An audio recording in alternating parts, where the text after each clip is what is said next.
Assalamualaikum warahmatullahi wabarakatuh. Selamat pagi anak-anak. Pada kesempatan kali ini, Ustazah akan membagikan video pembelajaran materi IPS. Pada pertemuan kali ini, kita akan mempelajari bab 2. Bab 2 kita membahas tentang apa? Kita akan membahas tentang pengaruh interaksi sosial terhadap kehidupan sosial dan kebangsaan. Lalu, materi apa yang akan kita pelajari pada bab ini? Pada bab ini, kita akan membaginya menjadi 3 kelompok. Yang pertama, anak-anak bisa lihat kita akan mempelajari mobilitas sosial, selanjutnya akan mempelajari pluralitas, kemudian konflik dan integrasi untuk yang terakhir. Lalu, untuk pertemuan kali ini, kita cukup mempelajari mobilitas sosial. Apa itu mobilitas sosial? Kemudian bentuk-bentuk dari mobilitas sosial, kemudian faktor pendorong, faktor penghambat, saluran mobilitas sosial, serta dampak mobilitas sosial. Mari kita simak materi mobilitas sosial pada pertemuan kali ini. Oke, untuk yang pertama kita akan membahas mengenai pengertian mobilitas sosial. Ustazah sudah tampilkan gambar mobil. Kira-kira kalau mobil itu untuk apa? Untuk pergerakan. Jadi, secara singkatnya mobilitas sosial dapat anak-anak artikan sebagai perpindahan seseorang atau sekelompok orang dari satu lapisan ke lapisan yang lain. Nanti ada macam-macamnya. Nah, setelah anak-anak paham, intinya apa sih mobilitas sosial itu? Kata kuncinya adalah perpindahan dari satu lapisan ke lapisan yang lain. Kemudian, selanjutnya kita mempelajari apa? Kemudian kita mempelajari mengenai bentuk-bentuk mobilitas sosial. Nanti anak-anak yang pertama, bentuk mobilitas sosial berdasarkan tipenya. Kemudian yang kedua nanti ada berdasarkan ruang lingkupnya. Nah, yang pertama berdasarkan tipenya. Bentuk mobilitas sosial berdasarkan tipenya bisa anak-anak lihat. Mobilitas vertikal dan mobilitas horizontal. Apa itu mobilitas vertikal? Apa itu mobilitas horizontal? Secara mudahnya seperti ini. Anak-anak bisa lihat cermati. Mobilitas vertikal adalah perpindahan seseorang atau kelompok dari satu kedudukan ke kedudukan yang lain yang tidak sederajat. Jadi misalnya, sebagai contoh, Ustazah awalnya hanya sebagai pedagang kecil. Tapi karena kegigihan Ustazah akhirnya menjadi pengusaha, bisa membuka toko di mana-mana. Itu namanya mobilitas sosial vertikal. Ustazah naik tingkatan, yang awalnya pedagang kecil menjadi pedagang besar. Nah, mobilitas vertikal ini tidak selalu diiringi dengan naik ke lapisan yang lebih tinggi atau kedudukan yang lebih tinggi. Bisa saja turun, sehingga mobilitas sosial vertikal dapat dibedakan menjadi mobilitas vertikal naik atau social climbing dan mobilitas sosial turun atau social sinking. Coba amati contohnya. Nah, ini ada seorang guru yang kemudian dia menjadi kepala sekolah. Ini adalah contoh mobilitas vertikal naik. Lalu yang turun apa contohnya? Nah, sebaliknya untuk lebih mudah mengingatnya, kepala sekolah yang turun jabatan menjadi guru. Itu adalah mobilitas vertikal turun. Mudah sekali bukan? Kemudian mobilitas horizontal. Diingat-ingat, kalau vertikal naik kedudukannya. Bisa naik dari lapisan yang rendah ke tinggi, bisa juga sebaliknya dari tinggi ke rendah. Oke, mobilitas horizontal. Mobilitas horizontal itu dengan mudahnya intinya perpindahan seseorang atau sekelompok orang dalam kedudukan yang sama, hanya berpindah tempat. Misalnya, ada seorang kepala sekolah di sekolah A. Dia kemudian pindah menjadi kepala sekolah di sekolah B. Itu masih sama-sama menjadi kepala sekolah. hanya berpindah tempat, kedudukannya tidak berpindah, tetap menjadi kepala sekolah. Jadi anak-anak harus bisa membedakan mana mobilitas sosial vertikal, mana mobilitas sosial horizontal. Oke, selanjutnya bentuk mobilitas sosial berdasarkan ruang lingkupnya. Kalau tadi berdasarkan tipenya, sekarang kita belajar berdasarkan ruang lingkup. Ruang lingkup itu dibagi menjadi dua, intragenerasi dan antargenerasi. Kalau intragenerasi, yang terjadi pada diri kita sendiri, mobilitas yang terjadi pada diri kita sendiri. Misalnya dalam diri ustazah, dulu ustazah misalnya ya seperti tadi, hanya sebagai pedagang kecil. Tapi karena berusaha terus-menerus, ustazah menjadi pedagang besar. Itu namanya mobilitas intragenerasi dalam diri individu itu sendiri. Sedangkan yang kedua, mobilitas antargenerasi. Contohnya, orang tua ustazah sebagai petani.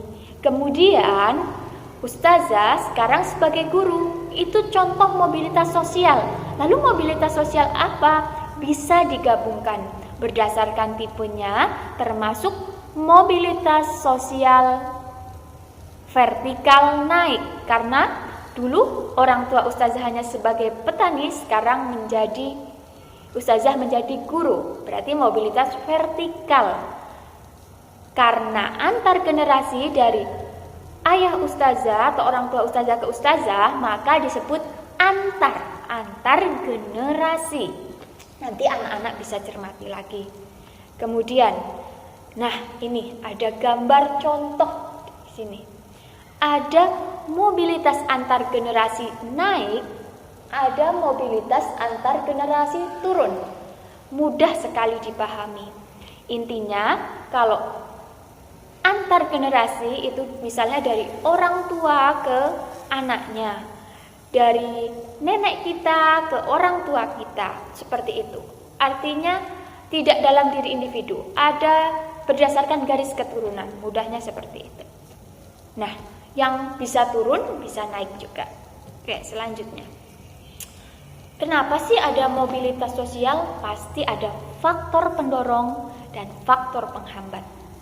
Anak-anak bisa simak di tampilan yang ustazah berikan.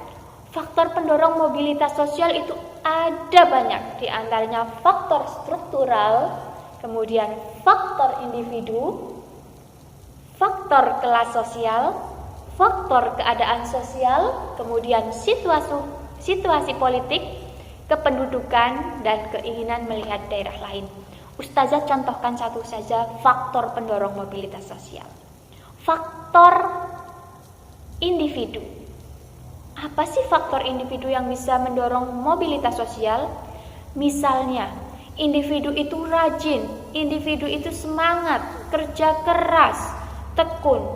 Pasti itu akan menimbulkan mobilitas pada dirinya, menjadi pribadi yang lebih baik. Misalnya, tadinya dia hanya seperti yang ustazah contohkan, pedagang kecil. Tapi karena dia punya jiwa ulet, tekun, rajin, dia kemudian menjadi pedagang besar.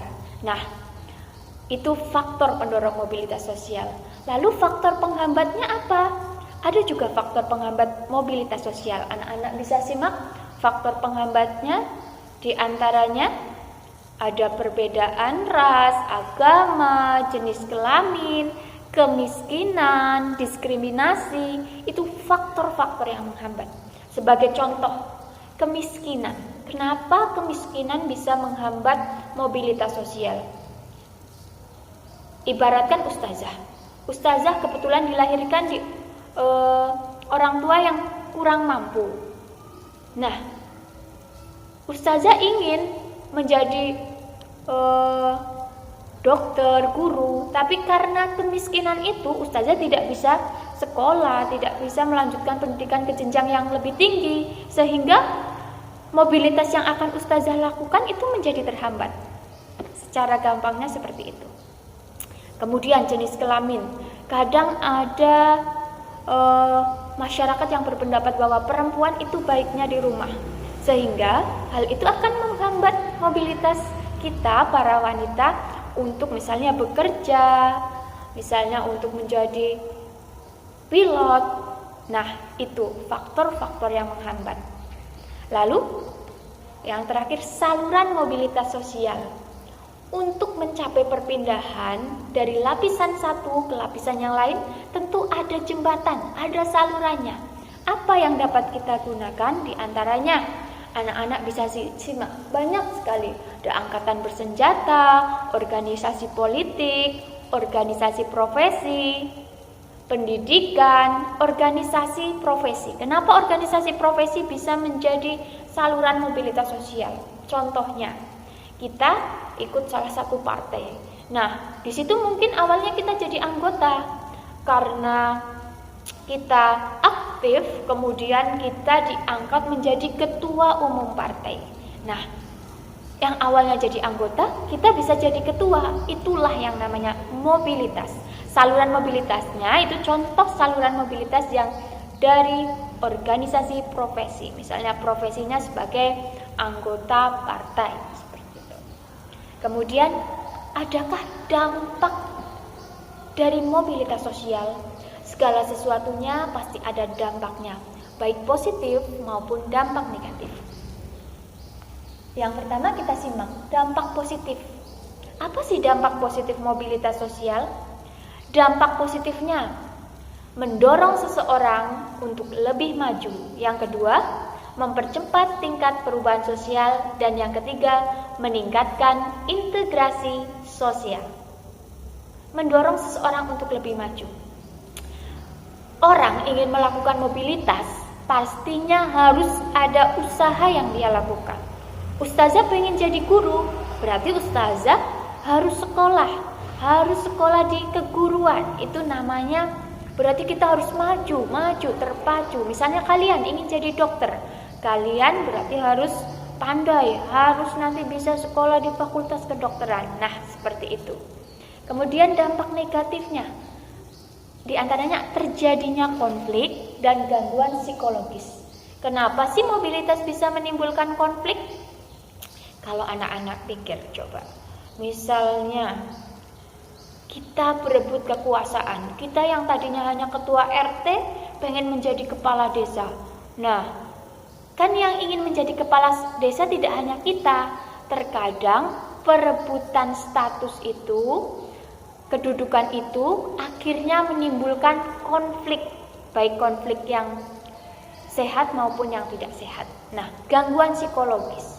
Kadang kedudukan seorang di suatu lapisan itu akan mempengaruhi psikologi dalam diri manusia itu sendiri. Misalnya, ketika kita menjadi dokter, kita menjadi pilot, menjadi sesuatu yang kita inginkan, pasti kita lebih percaya diri. Bedakan dengan dulunya orang tua kita dokter, tapi kita hanya sebagai misalnya buruh. Pasti itu akan menjadi beban dalam diri kita.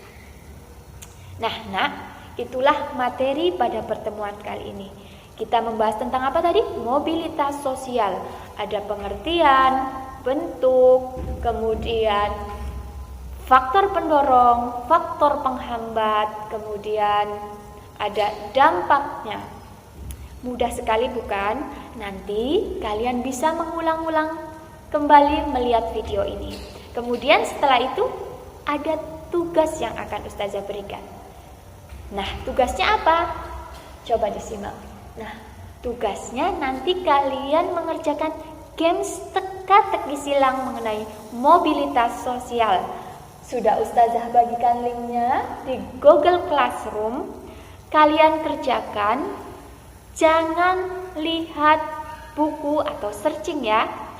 Coba kalian berusaha jujur berdasarkan apa yang kalian ingat ketika Ustazah menerangkan. Terima kasih untuk pembelajaran hari ini, cukup sekian. Semoga bermanfaat. Sampai jumpa di pertemuan berikutnya.